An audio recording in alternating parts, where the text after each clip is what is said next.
It's 1 past on my clock. Let's get started. Sounds good. Here's the agenda for today. I guess Sage is coming a few minutes late, as he did the last few times as well. Travis, welcome back. Thanks. Yeah, sorry I missed the last couple of weeks with conflicts, but here I am. All right. Should we start with Rook then? Yep. So with Rook, planning on a 1.2 release, hopefully in the next couple of days. We're just finishing up the last few fixes there. I don't think there's anything related to orchestration around that we need to talk about here, but it's looking good. One change just last week that I wanted to point out is that, so in the past, Rook has had a couple of scenarios where it automatically removed OSDs. In particular, if you specified basically your devices in the cluster CR, if you removed them from the cluster CR, then we would go ahead and remove the OSDs automatically. Like if you removed a whole node from the CR, we would remove that. But there were a few cases where people unintentionally removed things from the CR and then they lost data, or they had to go do things to restore things. So we don't want to remove things automatically based on desired state. So now I removed that code that deletes OSDs automatically and documented steps where they have to go to the toolbox and remove the OSDs if they really want to. So it's a very intentional action to go remove OSDs. Yeah, and I'm imagining in the future we'll have removal of OSDs also driven by the dashboard as a one-off action instead of just managing with desired state. Yeah, I really hadn't the time to look into my design document in the last 2 weeks. I really have to find the time to revisit the thing. Sounds good. And I guess I'm trying to remember now. That's related to the OSD removal, or what all was that? Yeah, regarding? the intended OSD removal design document. Oh, that's right. Okay. Yeah. Are you waiting for any more comments on that, or you're? No, I'm waiting more, having actually time to revisit that. Sure. As this Edge orchestrator really is demanding. Mm-hmm. Okay, sounds good. Just want to make sure you're not waiting for more feedback on that. No. Sounds good. And then one more thought that came to mind: design for multi-site RGWs in progress. Ali Maradia from the RGW team is driving that. I don't know that has an impact on the orchestrator interface for now, but perhaps has it something impact on the RGW custom resource? Yes, there is an update around that. The object, so there's the object store CR that will continue working as it is today if you want just a local object store. And some new attributes are being added to that CR, and another CR is being added as far as referencing realms and zone groups, and to configure a cross cluster. Okay. So new things will be added to support that, but no breaking change or anything to the object store CR. And the next, or what's that? maybe we need to integrate that into the orchestrator as well at some point. Right. And in the orchestrator interface today, you can configure the object store. I can't remember how much we do with that today. Yeah, at least you can also configure the realm and etc. Hmm. Right. So in the next couple of days, or this week, hopefully, Ali will have a design PR open so we can get the word out. Um, as of Friday, at least, he had a doc about ready, I think, for opening.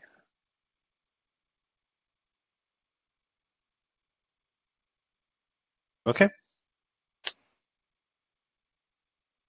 So otherwise, I think that's all on my mind. Seb, anything to add on the Rook side for this discussion? No, not really. Really looking forward to seeing Ali's PR so that we can actually, because I've been hearing about that PR for like 2 weeks now, and I know he has a document on his local branch, but I really want to see the design so that we can like more actively, I guess, comment on it. But yeah, Yeah, nothing exactly. really to add to that. Yep. So I'll ask him how soon he can have a PR open for that. We're interested. All right. Okay. Maybe Um, briefly related to orchestration. I'm currently testing the volume roadblock mode on PVC. Well, not on PVC, but at least I'm functionally testing it. So yeah.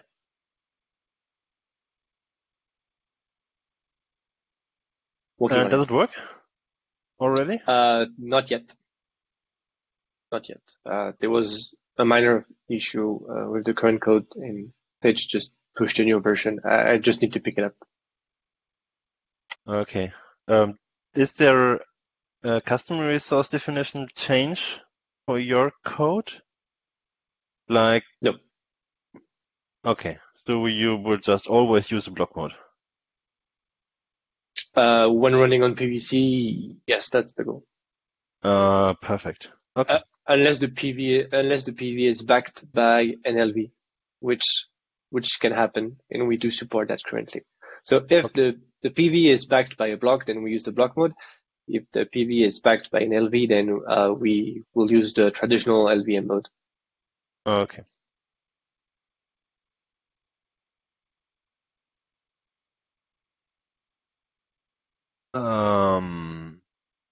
So I already also have a topic, and that's about the manager rook module. So we now have an integration of the dashboard into the orchestrator interface, like creating OSDs. But we are completely missing any form of QA or CI for the manager rook module. A few months ago, I've created a small project, but it turned out to be not really working, and I've mainly stopped looking into that one. But that will mean that we are not going to have any form of QA for that manager module running, which is kind of sad.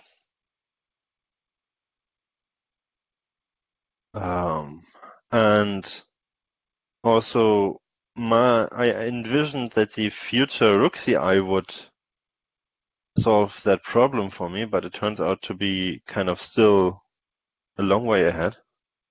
So right now I'm open for suggestions how to actually integrate that manager module into any CI we have already. Because I neither have the time nor the knowledge to integrate that into CI.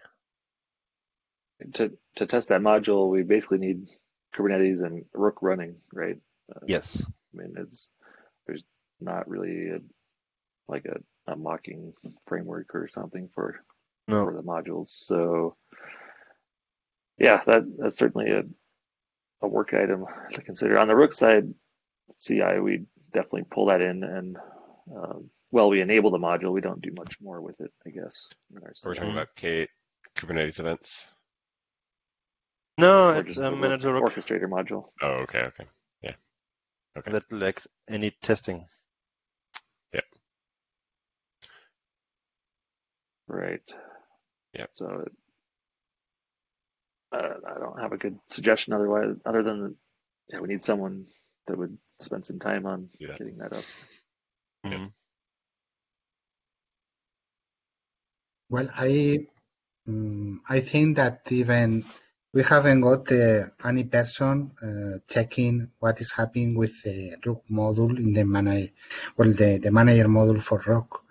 So we don't have test and we don't have, I don't know, but it seems that anybody is taking a look to this module and is trying to check all the last features that we are integrating in Rook. Okay.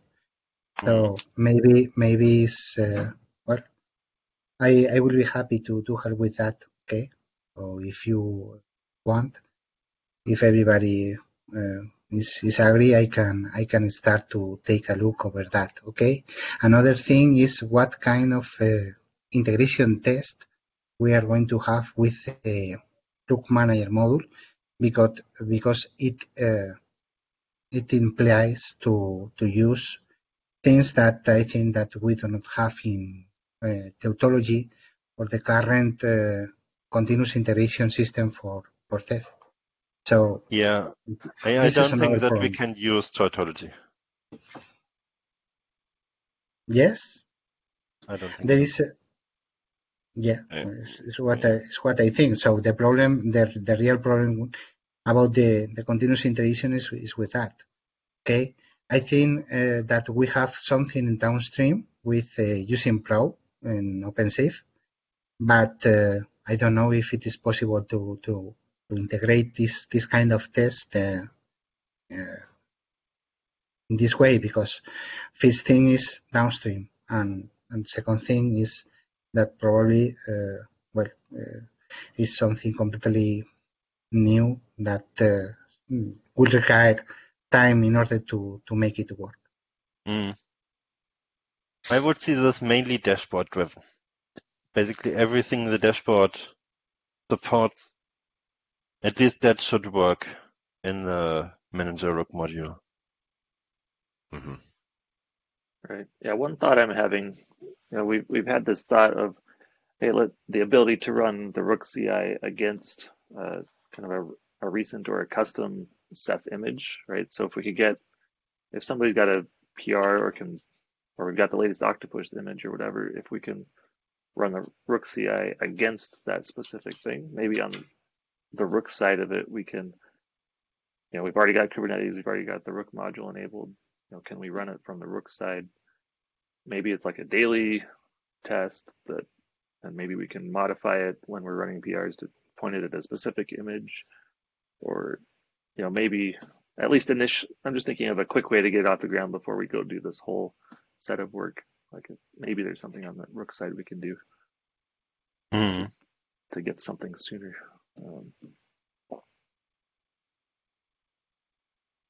Yeah. At least anything would be helpful. At the moment, we don't know if that module works at all. Mm-hmm. Right. So I'll think a bit more about how we can integrate with the Rook CI, and we can make that a featured agenda item. I think that is the better option in this moment. I agree with Travis. Okay.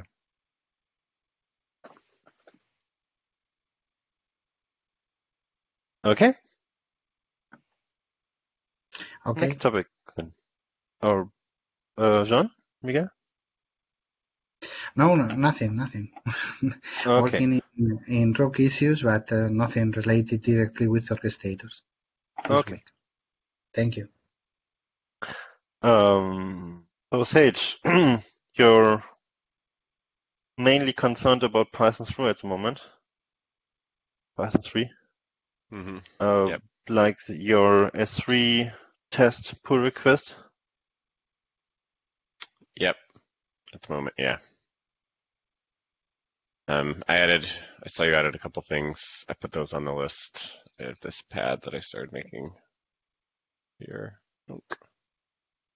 Just random stuff. Yeah. Okay.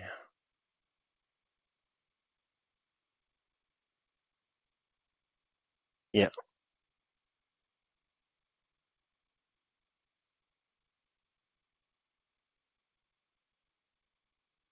Okay. Yeah. Let's continue. Or Yep. So we had a big rename from Ceph Daemon and Manager SSH to Ceph ADM. Merged. Big step. Mm-hmm. Prometheus pull request has been merged just now. Yep. Awesome. We are getting increased MyPy coverage and the drive group stuff. Should the Prometheus part be part of Bootstrap by default, and then you add like a without Prometheus or without monitoring or something to exclude it? I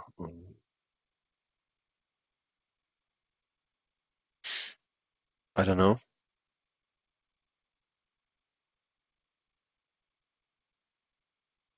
I'm thinking Where do you want to deploy Prometheus? Is it your monitor node, or do you want to have a dedicated Prometheus node? And you cannot really decide that until you have added that host after the initial bootstrap. Yeah, okay. I guess, yeah, okay. I guess the guided wizard or whatever, once you start it, would be the thing that would do that. Yeah. Okay. Okay.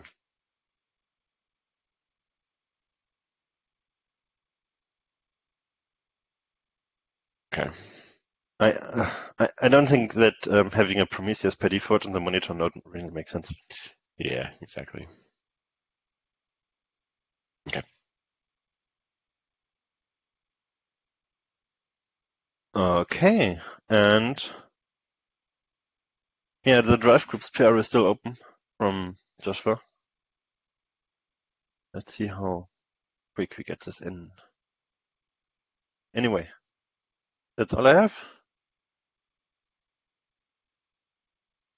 for today.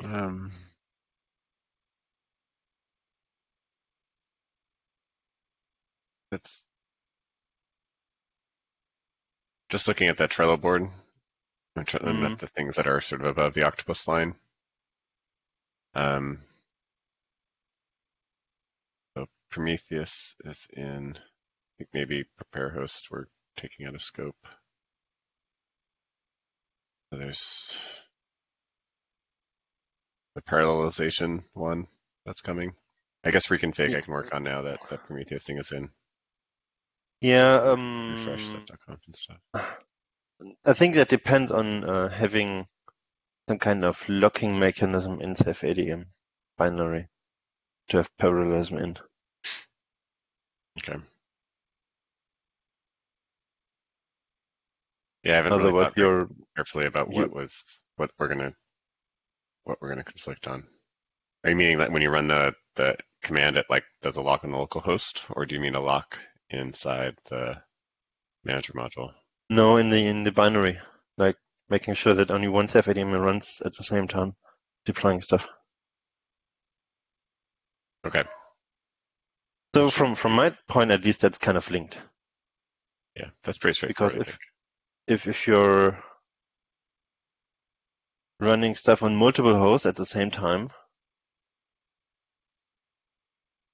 plus the pull request you want to get merged anyway, that's my wait pull request that makes sure that we're not blocking the command handler thread, then we can actually issue multiple jobs at the same time, and then they can be scheduled on the same host. Okay. Yeah, I mean, I think even on the same host, you can run multiple Ceph ADM deploys as long as they're not the same daemon, right? Maybe we need some more fine-grained blocking. Yeah, Device LS shouldn't block anything at all, right? right. Yeah.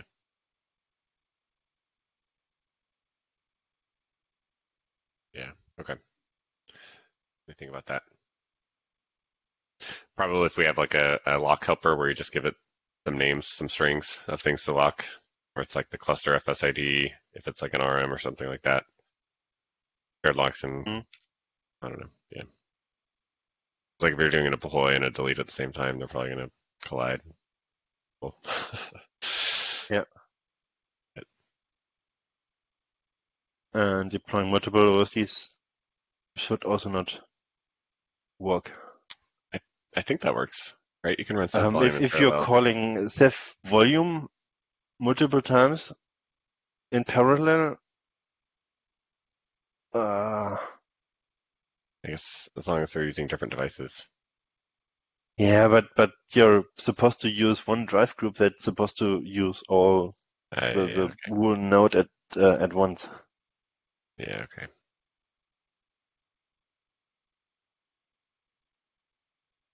And if that's in, then we can trivially increase the parallelism to 10 threads. Yeah. Okay. About that.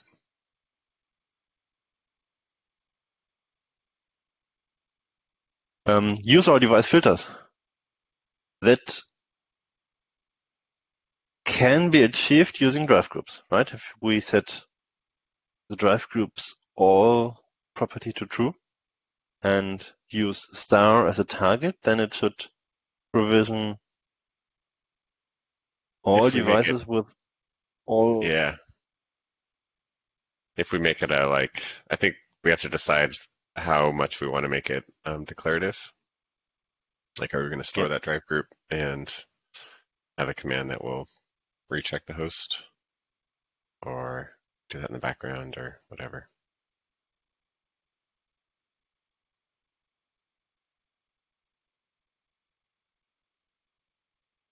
I'm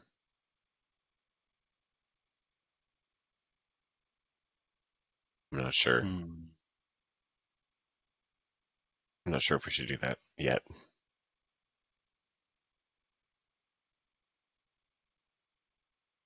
Maybe move that. Wait until after Octopus to.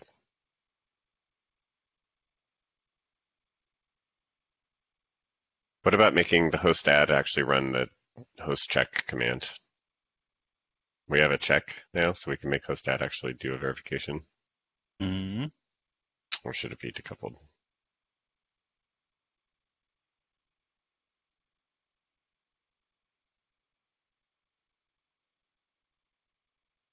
We have to do that.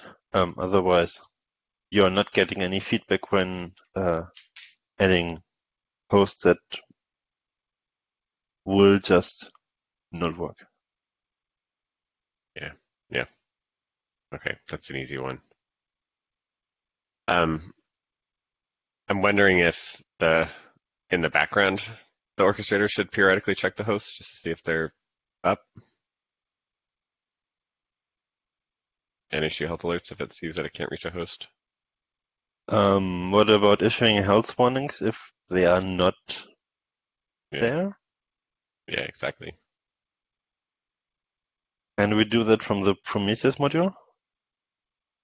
I could do it from, I'm saying the Ceph ADM module could do it. Okay. It could just run host check internally periodically. And if it can't reach the host, then raise the health alert. Because I wonder if a host is down and you run like service LS, then should it just block? Should it ignore that host? Like, what should it do? Case. We should definitely add a timeout to everything. Yeah. But like, should it just return incomplete with results if the host is down? Probably. If the host is down, then we cannot return We can't just block indefinitely. That's not going to work. Right. But so should it return partial results? Yeah. Okay.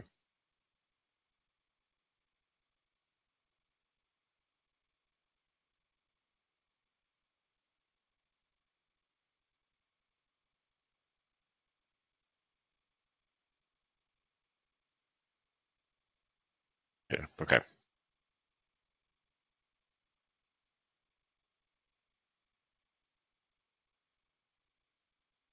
What about Ganesha? Octopus timeline is a bit too. I just haven't had time to look at it. I'd like to, but I don't know. I really want to get the Python 3 stuff merged this week, so Yeah. I can come back to it later. Okay. I don't know if somebody knows. Actually, maybe we can.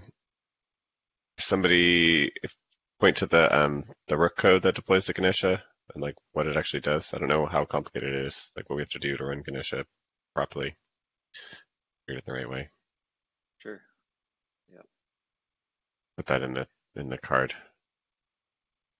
Mm-hmm.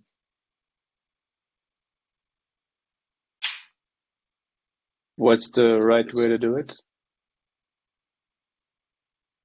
Yeah, I don't know. I mean, presumably Rook is doing the right thing since Jeff Layton did Yeah, it. well, there's a bunch of strange things like bootstrapping dbus and things like this. So yeah, Okay. it's something that I was looking at this with Guillaume like a couple of months ago because he had questions around dbus for Ceph containers, and then we asked I forgot his name, the guy who wrote the Ganesha implementation Jeff Layton, yeah. Jeff Layton, yeah. And we asked him, why do you do dbus if you don't if every single containers are all isolated and they can't really do IPC connections anyways? And he was like, okay, I don't know, but apparently it's working. So maybe I think it would be nice to, I guess, reinvestigate a little bit why we do this and the way we do it, if that's actually the right way. Yeah. It's not too complex. It's just weird. Yeah. It might just be that that's how you talk to the running daemon to tell it to reconfigure itself when you have a refresh or something inside the container. Yeah, but it's a different container running dbus. It's not like as part of the main container. That's the strangest thing. Oh, I see. Yeah. Yeah, it's a sidecar. That's right. Okay.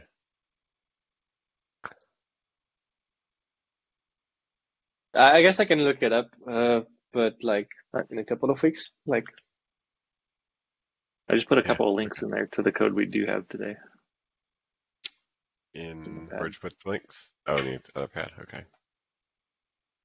Perfect. All right. Okay.